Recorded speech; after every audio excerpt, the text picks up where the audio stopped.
हम लोग का एग्ज़ाम है जो कल है ना, उसमें संविधान वाला जो हम लोग का चैप्टर है उससे संभावना ज़्यादा है आने का।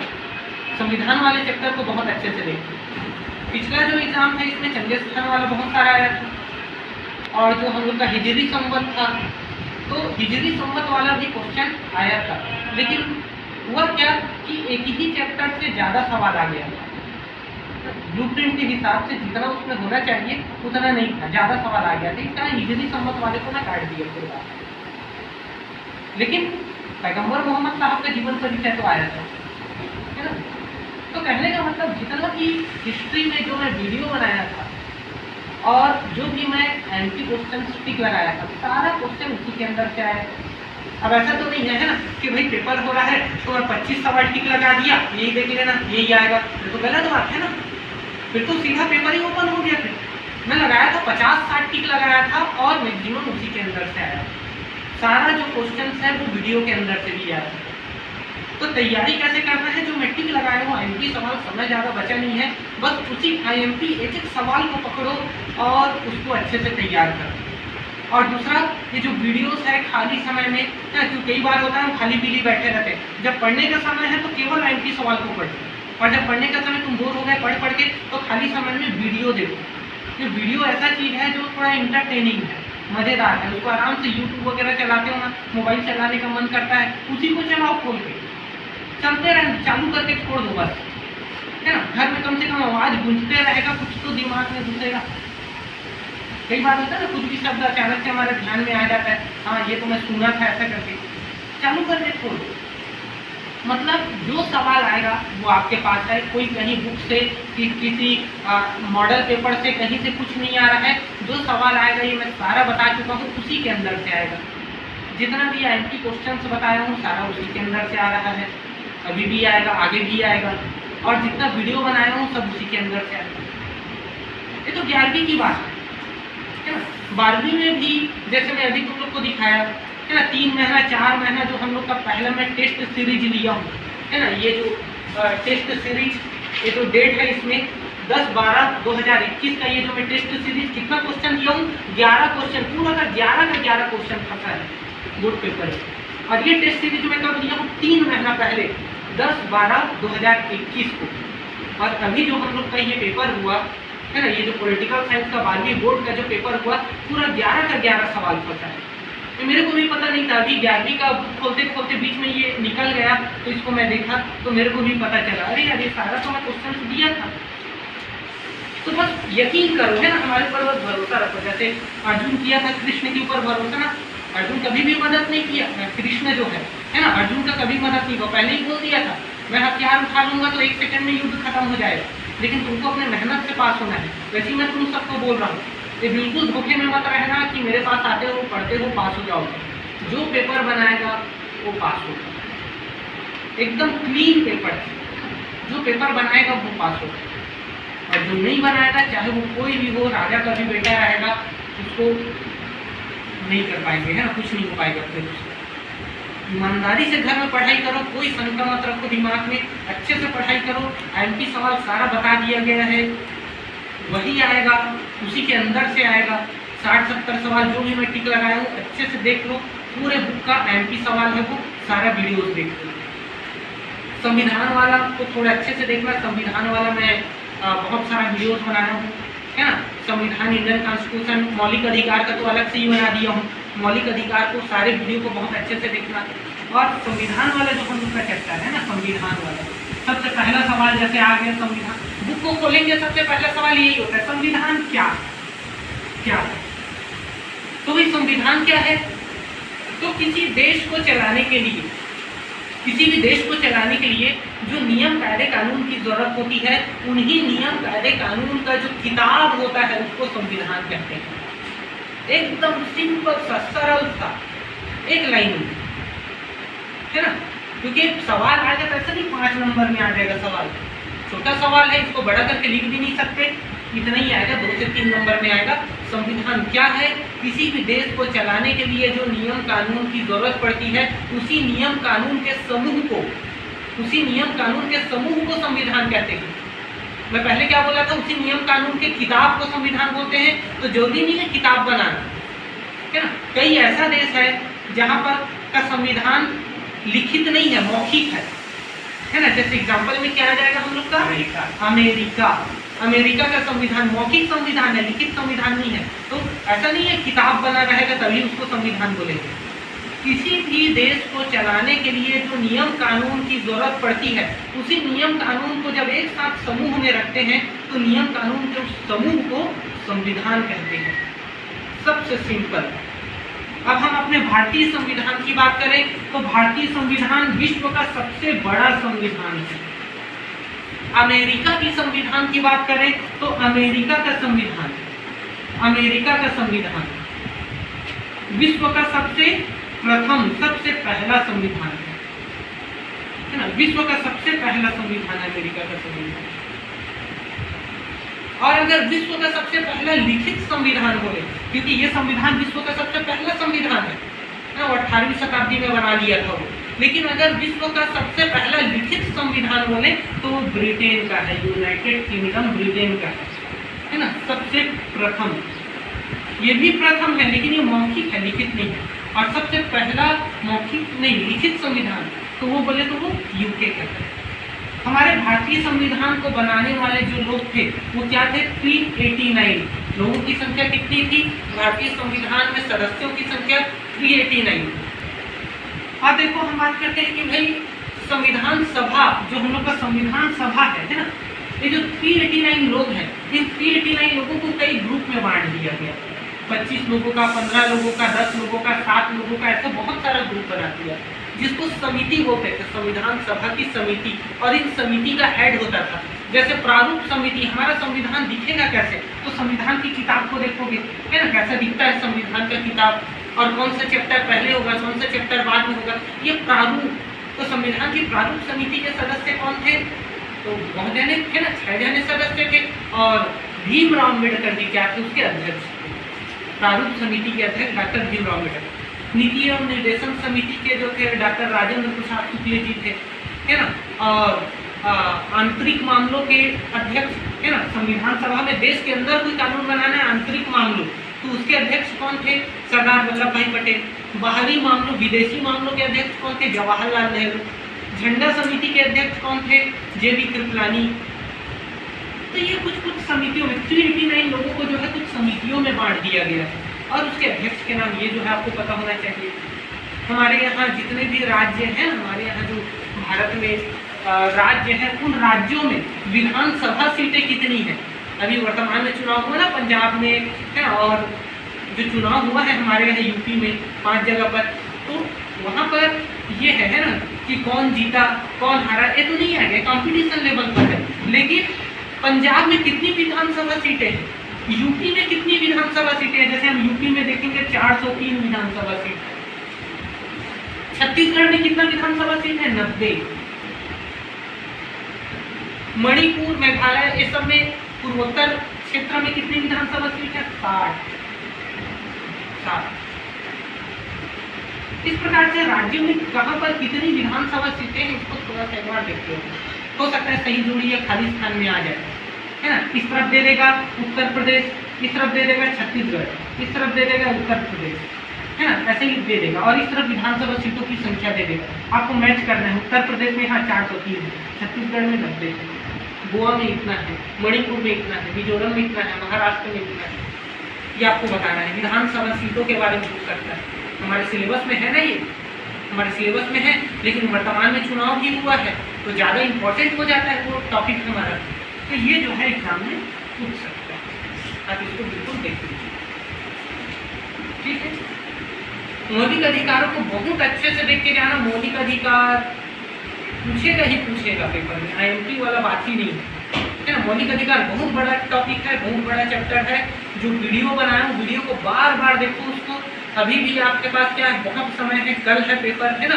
तो मौलिक अधिकार वाली वीडियो को बार बार देखो, उसका नोट बनाओ, नोट्स बनाओ उसको। और मौलिक अधिकार, मौलिक कर्तव्य और नीति निर्देशक तत्व, ये 3 चीजों को आप देख करके करो। मौलिक अधिकार क्या है, देश के नागरिक होने के नाते हमें कुछ अधिकार मिले हुए हैं, और वो अधिकार जिनके बिना हमारा सम्मान पूर्वक जीवन हम नहीं जी सकते, ऐसे अधिकारों को मौलिक अधिकार कहा जाता है। ऐसे अधिकार जिसके बिना मनुष्य सम्मान पूर्वक जीवन यापन नहीं कर सकता है ना, और वो अधिकार उस देश के नागरिक होने के नाते उसको मिलते हैं, वो मौलिक अधिकार है। जैसे कि बोलने का अधिकार, आर्टिकल 19 इन इंडियन कॉन्स्टिट्यूशन, बोलने का जो अधिकार है। अब सरकार बोल दिया तुम नहीं बोल सकते, कहीं पर भी जाओ, चुपचाप खड़े रहो, तो मतलब ही क्या है, सरकार कुछ गलत कर रहा है तो हम बोल सकते हैं ना, हम बोल सकते हैं। तो ये क्या है, जब हम बोलते हैं तो हमको लगता है हाँ हम नागरिक हैं, हमारा भी कुछ जिम्मेदारी है, और हम नहीं बोल सकते। जैसे कि बच्चे लोग होते हैं, घर में कोई रोल नहीं होता बच्चे लोग का, बड़े बड़े डिसीजन बड़े ही लेते हैं, बच्चों से कुछ नहीं पूछा जाता, बच्चे निश्चिंत रहते हैं, अपने हिसाब से चलते हैं, उसको कोई मतलब भी नहीं है घर की क्या स्थिति है। इसी कारण तो बच्चे बिगड़ते हैं, उसको थोड़ी पता है घर में चावल है कि नहीं है, दाल है कि नहीं है, बच्चे को दे दिया, जा बेटा स्कूल जा रहा है ना, ये 5 रुपये पकड़, और 5 रुपये बीड़ी ले रहा है कि गुटखा ले रहा है, घर वालों को कुछ पता नहीं है, क्योंकि जिम्मेदारी नहीं दी है। वही स्थिति है हमारे साथ भी। सरकार जब तक हमको जिम्मेदारी नहीं देगा, कुछ अधिकार नहीं देगा, हम अपने आप को जो है एक जिम्मेदार नागरिक के रूप में नहीं देख पाएंगे। हाँ ठीक है, भारत में रहते हैं, कौन सी बड़ी बात है, अमेरिका में रहते तो भी आदमी इंसानी से रहते, पाकिस्तान में रहते तो भी इंसानी से रहते, लेकिन यही हम लोग को कुछ अधिकार हमारा भारत सरकार हमको देता है कि तुम कुछ भी कर सकते हो, जो तुम्हारा अधिकार है, तुमको कोई रोक नहीं सकता, तुमको बोलने का अधिकार है, तुमको सरकारी जगह पर जाने का अधिकार है, स्वतंत्रता, समानता, कई प्रकार का जो है तुमको 6 प्रकार का मौलिक अधिकार मिला हुआ है। मैं गारंटी लेता हूँ तुमको तुम्हारा मौलिक अधिकार से कोई अलग नहीं कर सकता। हमको भी लगता है भाई सही बात है ना, हम भारत के नागरिक हैं, जिम्मेदार हैं, लोकतंत्र है, हम खुद सरकार चुनते हैं, तब हम जिम्मेदार तरीके से है ना एक नागरिक के रूप में अपने कर्तव्य का पालन करेंगे।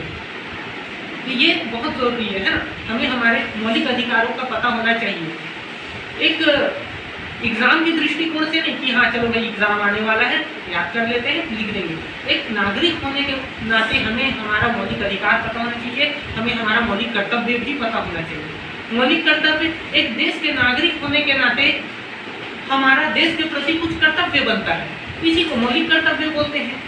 जैसे झंडा है तो तिरंगे झंडे का सम्मान करना, राष्ट्रगान राष्ट्रगीत का सम्मान करना, राष्ट्र जो हमारे स्लोगन वगैरह है ना, जो बड़े बड़े क्रांतिकारियों ने दिया है ना, जैसे एक करो या मरो लास्ट में महात्मा गांधी ने दिया था। जीवन भर महात्मा गांधी ने क्या कहा, सत्य और अहिंसा, लेकिन आखिरी में महात्मा गांधी को पता चल गया कि चंद्रशेखर आजाद, भगत सिंह, सुखदेव, राजगुरु, सुभाष चंद्र बोस यही सही है। और आखिरी में जो वो नारा दिया है, सबसे आखिरी नारा है ना, जो हम लोग का अगस्त क्रांति, जिसको भारत छोड़ो आंदोलन के नाम से जानते हैं, गांधी जी को जब जेल में डाल दिया गया था, आखिरी में गांधी जी ने भी सत्य और अहिंसा का रास्ता छोड़ दिया। गांधी जी ने खुद कहा करो या मरो, और करो और मरो का मतलब क्या होता है, वायलेंस, अहिंसा नहीं है ये। करो या मरो, मरने मरने की बात कर रहा है ना यहाँ पर, तो ये वायलेंस है। तो यहाँ पर हम लोग नोट में देखते हैं गांधी जी का फोटो, हर सरकारी ऑफिस में देखते हैं गांधी जी का फोटो, अच्छी बात है, लेकिन सुखदेव का भी फोटो हो बगल में, राजगुरु का भी फोटो हो बगल में, तब यहाँ पर हम बोलेंगे कि हाँ सम्मान मिला है। सुखदेव का फोटो ही नहीं होता है, राजगुरु का फोटो ही नहीं होता है। एक बार ऐसी है ना, कमिश्नर सर आए थे, वो पूछ दिए है ना आज कौन सा दिवस है, वही पर तो बताए कि सर आज तो सुखदेव, राजगुरु और भगत सिंह को आज के दिन फांसी लगी थी। बहुत अच्छा बात है, आपको याद है। यहाँ पर भगत सिंह का फोटो है, लेकिन सुखदेव और राजगुरु का फोटो क्यों नहीं है, ये पूछा तो सही बात है, क्यों नहीं है, होना चाहिए, होना चाहिए। बात अलग है ना, जो फोटो होता है ठीक है ना, आप क्या सोचते हैं, होना चाहिए कि नहीं होना चाहिए? होना चाहिए। और मेरे हिसाब से तो उसी का फोटो पहले होना चाहिए है ना। मेरे हिसाब से यहाँ पर देखो मैं लगाया हूँ भगत सिंह का फोटो लगाया हूँ, और सुभाष चंद्र बोस का, स्वामी विवेकानंद जी का फोटो लगाया हूँ। यहाँ पर आपको गांधी का फोटो नहीं दिखेगा, नेहरू का फोटो नहीं दिखेगा, लेकिन कई सरकारी ऑफिस ऐसे भी हैं जहाँ पर नेताओं का फोटो होता है। नेता ठीक है, अच्छी बात है हो, प्रधानमंत्री नरेंद्र मोदी जी का फोटो हो, बहुत बढ़िया, अच्छी बात है। राष्ट्रपति रामनाथ कोविंद जी का फोटो हो, हमारे यहाँ के माननीय मुख्यमंत्री श्री भूपेश बघेल जी का फोटो हो, बहुत अच्छी बात है। लेकिन बाकी राजनीतिक नेतागिरी लोगों का फोटो क्यों लगाना? कई जगह ऑफिस में होता है, ये गलत बात है। ऐसे लोगों का फोटो लगाओ जिसको देख करके हम मोटिवेट रह सके। तो चलिए, क्या पूरी बात है ना, वो सब में अपन नहीं जाते। मैं आईएमपी सवाल बता रहा था। आईएमपी सवाल में यही है कि आप मौलिक अधिकार देख लीजिए, मौलिक कर्तव्य देख लीजिए और नीति निर्देशक तत्व देख लीजिए। नीति निर्देशक तत्व, जिस प्रकार देश के नागरिकों का कुछ कर्तव्य होता है उसको मौलिक कर्तव्य बोलते हैं, वैसे ही सरकार का भी कुछ कर्तव्य होता है। समाज के प्रति सरकार का भी कुछ कर्तव्य होता है, उसको नीति निर्देशक तत्व बोलते हैं। ठीक है, तो मैं क्या बताया? मौलिक अधिकार, मौलिक कर्तव्य और नीति निर्देशक तत्व। और मौलिक अधिकार, मौलिक कर्तव्य में अंतर और संबंध, मौलिक अधिकार और नीति निर्देशक तत्वों में अंतर और संबंध है ना, ये दोनों जो है ये भी आप देख लेना, 5 नंबर में पूछ सकता है। पूछ देगा एग्जाम में मौलिक अधिकार और मौलिक कर्तव्य में क्या अंतर है, क्या हो सकता है पूछ दिया क्या संबंध है, या मौलिक कर्तव्य के साथ ना पूछे मौलिक अधिकार और नीति निर्देशक तत्वों में क्या संबंध है या क्या अंतर है, ये पूछ दिया तो ये आपको जो है करना है ना। देखिए, तो एग्जाम के दृष्टिकोण से एकदम आईएमपी कॉन्सेप्ट है ना, मैं क्वेश्चन नहीं बता रहा हूँ, क्वेश्चन आएगा ऐसे करके, एक कॉन्सेप्ट बता रहा हूँ, इसको थोड़ा समझो। और 11वीं बार में कॉन्सेप्ट ही बताया जाता है। क्वेश्चन, आईएमपी क्वेश्चन रटना, ये याद करना, ये 10वीं तक होता है। 10वीं से निकलने के बाद भी अगर आप रट रहे हो तो आपका विकास नहीं हुआ है, आप 11वीं क्लास के लायक नहीं है ना, आप अभी भी वही काम कर रहे हो। तो 11वीं में आने के बाद आपको क्वेश्चंस नहीं, आपको कॉन्सेप्ट देखना चाहिए, टॉपिक देखना चाहिए। हाँ, ये टॉपिक मैं देख लिया, ये क्वेश्चन देख लिया मत बोलिए, ये टॉपिक देख लिया मैं। अब उस टॉपिक को कैसे भी क्वेश्चन बना के दे, अगर आपने अच्छे से तैयारी किया तो आप उसको बना लोगे। और क्वेश्चन अगर आप रट लिए हो और वो क्वेश्चन थोड़ा सा घुमा दिया तो आप भी भूल जाओगे, नहीं बना पाओगे। तो यहाँ पर आज हम एक छोटा सा टॉपिक देखेंगे संविधान का, एक छोटा सा टॉपिक। संविधान बहुत बड़ा टॉपिक है ना, बहुत बड़ा बड़ा बुक बना है भाई इसके ऊपर। तो लक्ष्मीकांत जी का बहुत बड़ा बुक है, जो कि बहुत जो है महत्वपूर्ण बुक है यूपीएससी के तैयारी करने वाले लोगों के लिए। लेकिन 11वीं कक्षा के दृष्टिकोण से कल जो हमारा एग्जाम होने वाला है, इसके दृष्टिकोण से है ना, आज एक छोटा सा टॉपिक मैं बताने वाला हूँ। संविधान में 2 चीज़ है, एक मौलिक अधिकार और मौलिक कर्तव्य। मौलिक अधिकार, मौलिक कर्तव्य हो सकता है पूछ दे मौलिक अधिकार क्या है, आपको यही सब बताना है। हो सकता है आपको पूछ दे कि भाई नीति निर्देशक तत्व क्या है, सॉरी है ना, नीति निर्देशक तत्व। मौलिक कर्तव्य वाला भी नहीं बता रहा हूँ, बताऊंगा उसको। नीति निर्देशक तत्व क्या है तो आपको ये बताना है। और आपको ये पूछ दे कि मौलिक अधिकार और नीति निर्देशक तत्व में अंतर बताइए, तो ऐसे जमा भी इसको भी लिखा हूँ, इसी लिख दोगे तो अंतर हो जाएगा।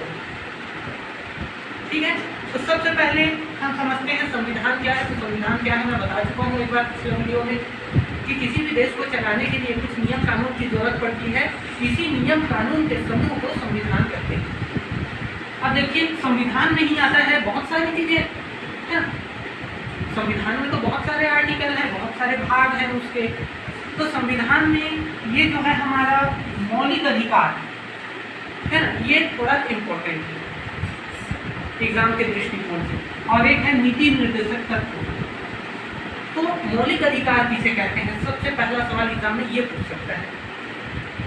तो कुछ ऐसे अधिकार होते हैं जिसके बिना मनुष्य सम्मान पूर्वक जीवन यापन नहीं कर सकता। ऐसा नहीं है कि तुमको मौलिक अधिकार नहीं दिया सरकार ने, है ना, तो तुम मर जाओगे।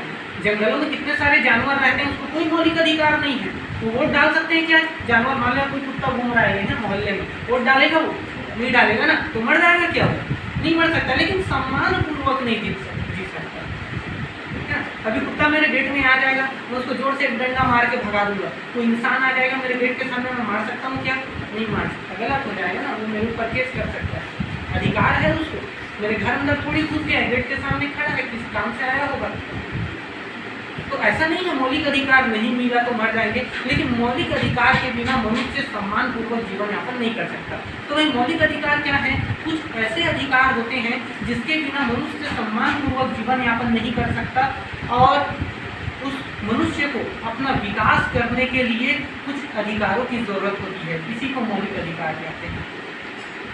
देश का सरकार जो है, देश की जो सरकार होती है, देश का जो संविधान होता है, वो अपने नागरिकों को इस अधिकार को प्रदान करता है, मौलिक अधिकार। ये अधिकार वाले चैप्टर में हमने देखा कई प्रकार का नैतिक अधिकार, मौलिक अधिकार, प्राकृतिक अधिकार जो प्रकृति से हमको प्राप्त होता है, जैसे सांस ले रहे हैं हम लोग, है ना, खुले वातावरण में। ऐसा नहीं है अमेरिका में राष्ट्रपति ज़्यादा सांस लेगा जोर जोर से, और भारत का राष्ट्रपति धीरे धीरे सांस लेगा। या प्रधानमंत्री है तो वो जोर से सांस लेगा, हम लोग आम आदमी है तो धीरे सांस लेंगे। प्रकृति सबके लिए एक है, प्रकृति सबके लिए एक है। उसको भी उतना ही भूख लगेगा जितना हमको भूख लगेगा ना। प्रकृति ने किसी के साथ कोई भेदभाव नहीं किया, तो वो प्राकृतिक अधिकार है।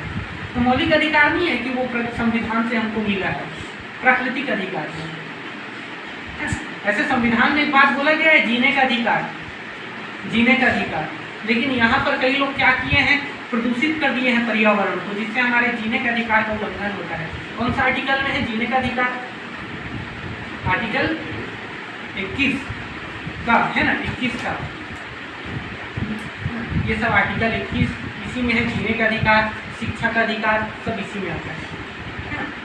जब देश में आपातकाल लगता है तो सभी आर्टिकल क्या हो जाते हैं, मौलिक अधिकार समाप्त हो जाता है। तो आर्टिकल 21 कभी समाप्त नहीं होता है। अब आपातकाल लग गया, राष्ट्रपति शासन तो मार दोगे क्या सबको? राष्ट्रपति शासन किसके लिए लगा है? नागरिकों के लिए ही तो लगा है क्या? आर्टिकल 21 कभी समाप्त नहीं होता है ना। तो चलिए ठीक है, संविधान क्या है सबको समझ आ गया। किसी भी देश को चलाने के लिए कुछ नियम कायदे कानून की जरूरत पड़ती है, इसी नियम कानून के समूह को संविधान कहते हैं। मौलिक अधिकार किसे कहते हैं? तो मौलिक अधिकार मनुष्य को अपना विकास करने के लिए कुछ अधिकार की जरूरत पड़ती है। इन अधिकारों के बिना मनुष्य सम्मानपूर्वक जीवन यापन नहीं कर सकता, इसी को मौलिक अधिकार कहते हैं। नीति निर्देशक तत्व किसे कहते हैं? तो ये नीति निर्देशक तत्व ये क्या है, कुछ नियम होते हैं जिसके आधार पर सरकार को काम करना पड़ता है। सरकार बन गया अपने हिसाब से काम नहीं करेगा, सरकार कैसे काम करेगा ये सब बता दिया गया है नीति निर्देशक तत्वों में। इसी के निर्देशन में, इसी हिसाब से सरकार क्या करेगा, काम करेगा। जैसे हमारे लिए मौलिक कर्तव्य होता है ना, सरकार ने कुछ बना के रखा है हमारे लिए, राष्ट्रगान चल रहा है ना, सावधान खड़े हो जाओ। जरूरी नहीं है नहीं खड़े होकर जेल में बंद कर दिया जाएगा तुमको, लेकिन एक देश के नागरिक होने के नाते अगर आप मौलिक अधिकार का उपयोग कर रहे हो तो मौलिक कर्तव्य का भी क्या करो, पालन करो। तो हमारे लिए कुछ गाइडलाइन बनाया है सरकार ने नागरिकों के लिए, वैसे ही सरकार के लिए भी संविधान में कुछ गाइडलाइन है। जैसे संविधान में नागरिकों के लिए कुछ गाइडलाइन बना है, वैसे ही सरकार के लिए भी कुछ गाइडलाइन बना है। ऐसा नहीं वो सरकार है तो कुछ भी कर सकता है, उसके लिए भी कुछ गाइडलाइन है। तो सरकार के लिए संविधान में बनाए गए निर्देशों को नीति निर्देशक तत्व कहते हैं, है ना। Directive principle of state policy, है ना, इसको बोलेंगे अंग्रेजी में, और इसको फंडामेंटल राइट्स बोलेंगे। तो ठीक है, मैं बता दिया संविधान क्या है, मौलिक अधिकार क्या है और नीति निर्देशक तत्व क्या है। अब इसके बारे में और जानकारी ले लेते हैं। मौलिक अधिकार, मनुष्य को अपना विकास करने के लिए कुछ अधिकारों की जरूरत पड़ती है, इसके बिना मनुष्य अपना विकास नहीं कर सकता, है ना। ये क्या है, मौलिक अधिकार है। मनुष्य अपना विकास नहीं कर सकता, सम्मानपूर्वक जीवन यापन नहीं कर सकता। ये मौलिक अधिकार का क्या है, परिभाषा है। अब आगे और हम जानकारी देंगे मौलिक अधिकार के बारे में। मौलिक अधिकार संविधान के भाग 3 में है। इतना बड़ा जो हमारा संविधान है उस संविधान के भाग 3 में है ना। ये आर्टिकल 12 से लेकर के 32 तक आता है। ऐसे 12 और 13 तो थोड़ा सा परिभाषा जैसा ही है। तो मेन कहाँ से चालू होता है, मौलिक अधिकार 12 से नहीं 14 से। तो मौलिक अधिकार आर्टिकल 14 से आर्टिकल 32 तक है। और मौलिक अधिकार हमने नहीं बनाया है, मौलिक अधिकार अमेरिका के संविधान को देख के बनाया है। मतलब मौलिक अधिकार अमेरिका के संविधान से लिया गया है। भारत का जो मौलिक अधिकार है, भारतीय संविधान का मौलिक अधिकार अमेरिका के संविधान से लिया गया है। ठीक है, और ये न्यायालय में वाद योग्य है। वाद योग्य मतलब अगर आपके मौलिक अधिकार का उल्लंघन होता है तो आप डायरेक्ट न्यायालय चले जाओ, सीधा सुप्रीम कोर्ट जा सकते हो आप। ये न्यायालय में वाद योग्य है। ठीक है, इसके बाद देखिए नीति निर्देशक तत्व। तो हमारे संविधान में सरकार के लिए भी कुछ निर्देश दिए गए हैं, इसी को नीति निर्देशक तत्व कहा जाता है। ये हमारे संविधान के भाग 4 में आते हैं। संविधान के भाग 4 में अनुच्छेद आर्टिकल 38 से लेकर के 51 तक का जो आर्टिकल है ये नीति निर्देशक तत्व के अंतर्गत आता है। ये जो नीति निर्देशक तत्व इसे हमने नहीं बनाया है, ये कहाँ से लिया गया है? आयरलैंड से लिया गया है। आयरलैंड देखो ना नक्शे में कहाँ पर है आयरलैंड, है ना? तो ये आयरलैंड से लिया गया है और ये वाद योग्य नहीं है। अगर सरकार अपने नीति निर्देशक तत्वों का पालन नहीं करती है तो ऐसा नहीं है कि आप डायरेक्ट चले जाओगे सुप्रीम कोर्ट। आप उसको बोलोगे ना, अपने सांसद को या अपने विधायक को, है ना, जिसको आपने वोट दिया है, आप उसको बोलोगे कि अरे सरकार नहीं चल रहा है सही तरीके से। अब वो विधानसभा में और संसद में जाके उस बात को रखेगा। देखो मेरे को ये लोग भरोसा करके चुनाव में जिताए हैं और यहाँ पर उनके हिसाब से सरकार नहीं चल रहा है। ऐसा नहीं डायरेक्ट हम लोग सुप्रीम कोर्ट चले गए, ऐसा नहीं होता। ये न्यायालय में वाद योग्य नहीं है। तो हमने ये जानकारी ले लिया मौलिक अधिकार और नीति निर्देशक तत्वों का। अगर पेपर में आ गया मौलिक अधिकार और नीति निर्देशक तत्वों में अंतर बताइए, 5 अंतर बताइए, तो आपको क्या बताना है? मौलिक अधिकार संविधान के भाग 3 में आता है, नीति निर्देशक तत्व संविधान के भाग 4 में आता है, पहला। दूसरा, मौलिक अधिकार भारतीय संविधान में अनुच्छेद 14 से 32 तक है और नीति निर्देशक तत्व भारतीय संविधान में अनुच्छेद 38 से 51 तक है। तीसरा अंतर हम क्या बताएंगे? मौलिक अधिकार अमेरिका के संविधान से लिया गया है और नीति निर्देशक तत्व आयरलैंड के संविधान से लिया गया है। और चौथा अंतर हम क्या बताएंगे? मौलिक अधिकार न्यायालय में वाद योग्य है, मतलब कि अगर मौलिक अधिकार का हनन होता है तो आप न्यायालय जा सकते हैं, high court, supreme court, direct. कोई जरूरी नहीं है छोटे न्यायालय में जाना, डायरेक्ट बड़े न्यायालय में जाओ।